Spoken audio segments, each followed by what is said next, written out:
The challenge. We have to learn and win a tournament at Magic the Gathering in 5 hours.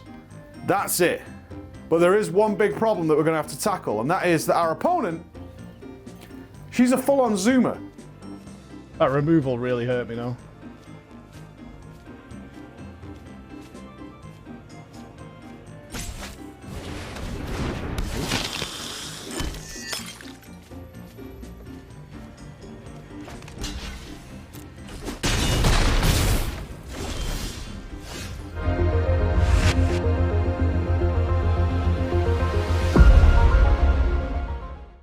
Let's go over the rules of this competition. We only have 5 hours, and my experience with Magic the Gathering is really limited to seeing butt cracks on Reddit. That's it. I have never touched a Magic card IRL. I have never watched Magic being played. I know nothing about Magic, which is exactly what Wizards of the Coast wanted when they sent us this challenge. So what are we going to do about it?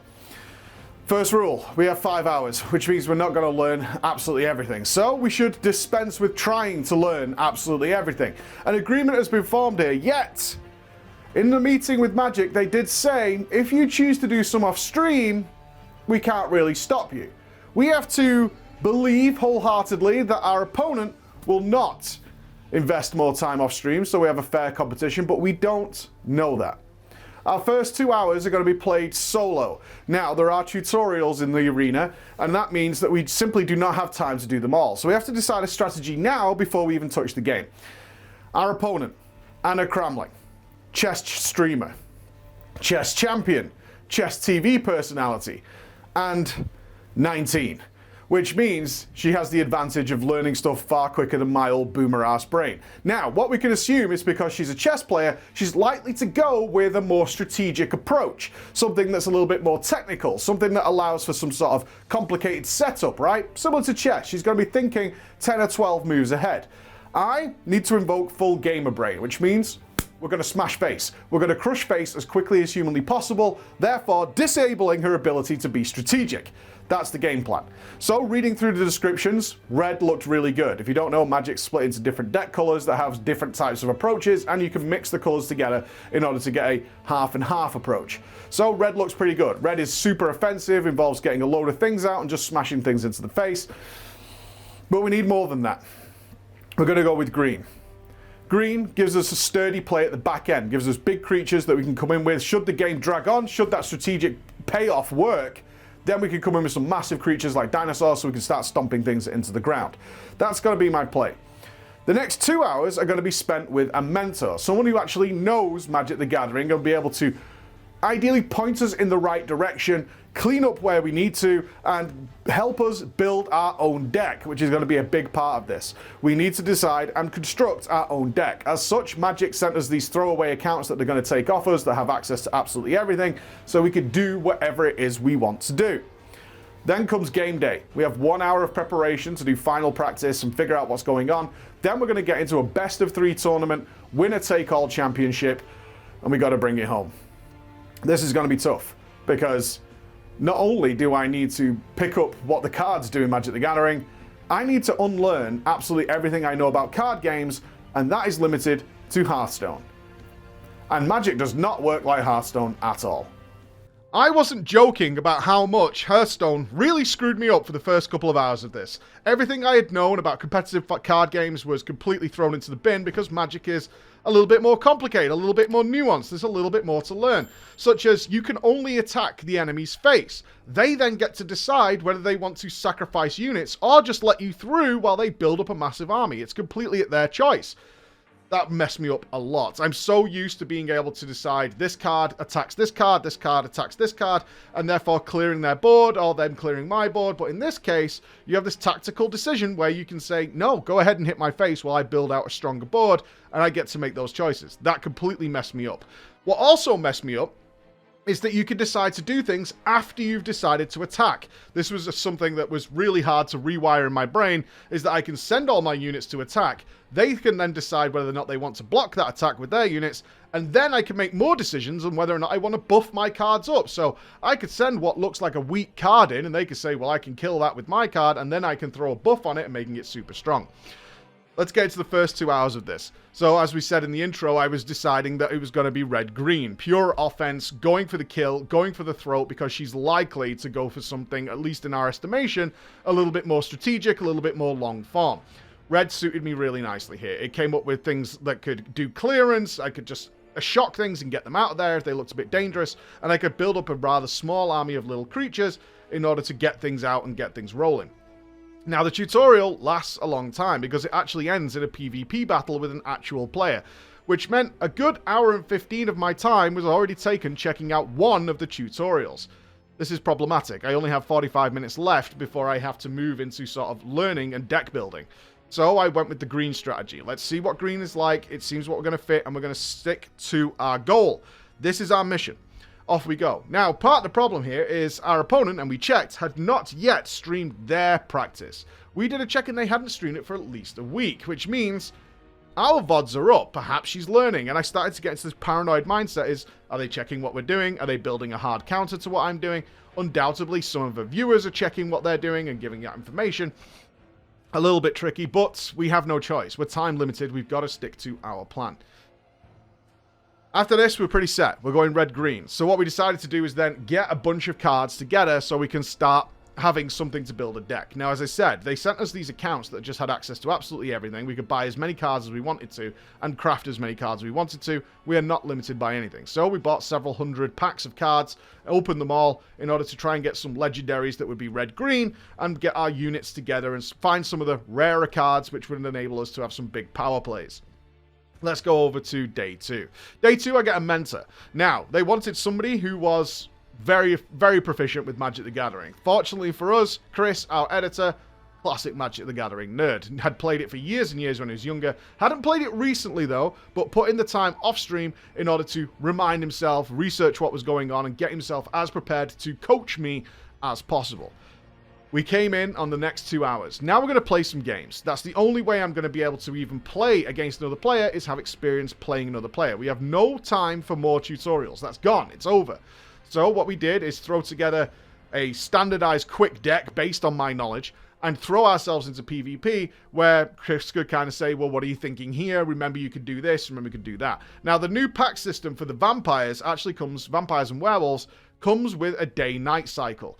This means that during the day, your werewolves are doing stuff, but not maybe as strong or as threatening as when it flips over to nighttime, and you can control when it flips between day and night by casting spells. This meant there was a whole meta game to learn as quickly as possible within 2 hours. Now, some Magic games take a small amount of time, and some Magic games take a long amount of time. It really depends. But I can tell you, I pretty much lost every single game. I pretty much lost every single game. Now, a big part of this is my deck building was based just on cards that I could quickly understand. There are some cards with huge paragraphs of knowledge, which are no doubt incredibly vital, but we've got a time balance to achieve. Can I sit and read paragraphs and paragraphs of text before actually getting in the gameplay experience? So I ended up picking a deck which was basically made up of things with 1 or 2 lines and building not a particularly good deck. Not helpful whatsoever. So, at the end of the 2 hours, I had the bare bones of what could be construed as a deck, but with very little playtime to back up for it. Honestly, not feeling confident, and I know from many people they expected me to get my ass absolutely handed to me here. Let's move on to game day. Thankfully, I get 1 hour with my coach before we step into the arena. So, Chris advises that we've modified the deck a little bit to have some real cards in there. And I mean that seriously. Real cards that genuinely work. And bear in mind, our opponent is having the same meeting off stream. They're doing the same meeting on her stream where her coach is also giving her the same advice, giving us equal preparation here. It's good to know that in our initial meeting before game day, before we actually threw down, we both maintained the rule. Everything we learned about this game, we did on stream, meaning no off-stream hours of put in and practice and modifications and all that kind of stuff has happened between either of us. We're both going in blind. The shit talk begins. Nobody's revealing anything. Nobody's showing their hand, so to speak. We don't even know what deck she's playing. At this point, we're pretty convinced she's probably going to play a pure white aggressive deck. A lot of healing, a lot of technical play, a lot of ramping up. And if so, that does hard counter our plays. There's no getting around it. A pure white aggressive deck does absolutely crush us into the ground. There's not much we can do about it. Every time I've faced it, I have won some games now But every time we faced it, it smashes into the floor in like 4 moves, which is not good. If that is the strategy she's gone with, we're kind of fucked. We throw down. We agree. We shake hands. And into the game we go. Game 1. Game 1, I get a pretty decent opening hand. I feel kind of strong. I feel kind of like we're in a good play here. But I don't know what she's playing.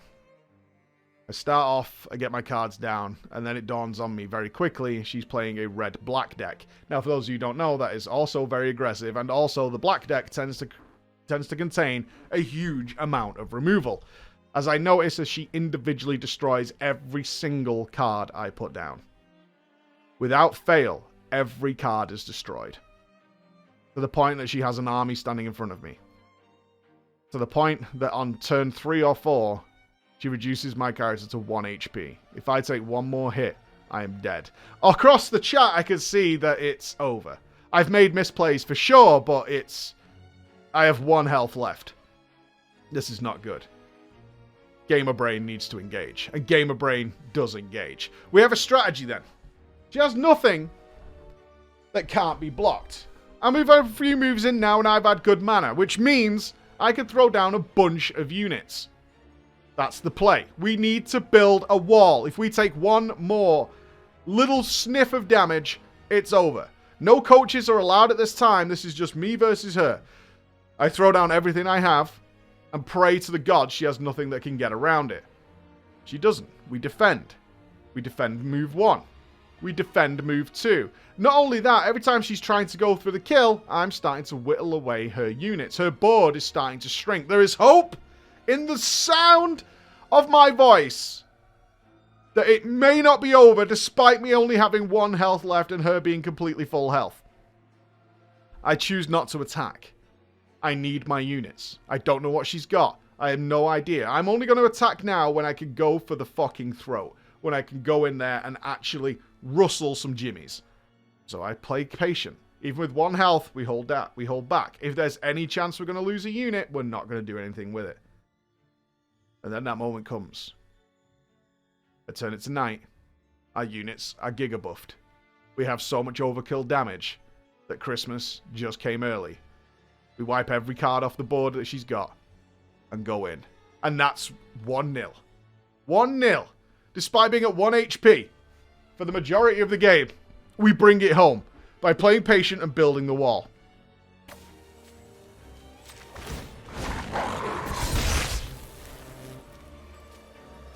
I think we win now. She can't stop the pain train.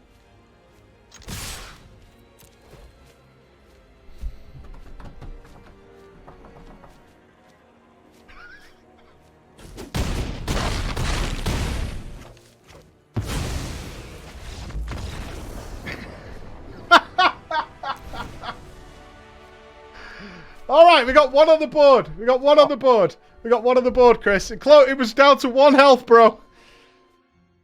Game 2. At this point, our coaches can come in and we can do something called sideboarding, where you basically have a bunch of cards that you can sub in the middle of a best of 3 if you're being hard countered. You have this backup, this bench of cards that you can bring in if you want to and sub out some other ones. We have a talk. Maybe we bring in a bit more removal. Maybe we try and do what we can. Although I do have the win under my belt, it was ridiculously close. We swap in a couple of extra cards that could destroy her cards if we need it to be. But of course, they have to be drawn in order to make sense. And that is where the card game RNG exists, my friends. It all comes down to what you draw. We're going to game 2. I have a terrible hand. I have to mulligan the whole thing and hope for the best. So I do. I mulligan the whole thing. Not the best second hand. But it's what we've got, so we're going to go with it. I have to sacrifice one of my cards in order to make up the numbers. And in we go. Turn 1, I get something down. You get something down. Turn 2, the same. Turn 3, the same. Then on turn 4, she doesn't play anything. I get my cards down, looking strong. Make some attacks. Why not? She's got nothing that can counter me. Nothing that can block me next move. She might have all that removal coming that I saw in the last game. But it's not here yet. Turn 5, throw down another card. She does some removal, but it's not enough now. I've got several units down. This is when I notice she's been fucking Magic the Gathering. She's been card gamed. She's not had any mana draw. And she can't cast anything.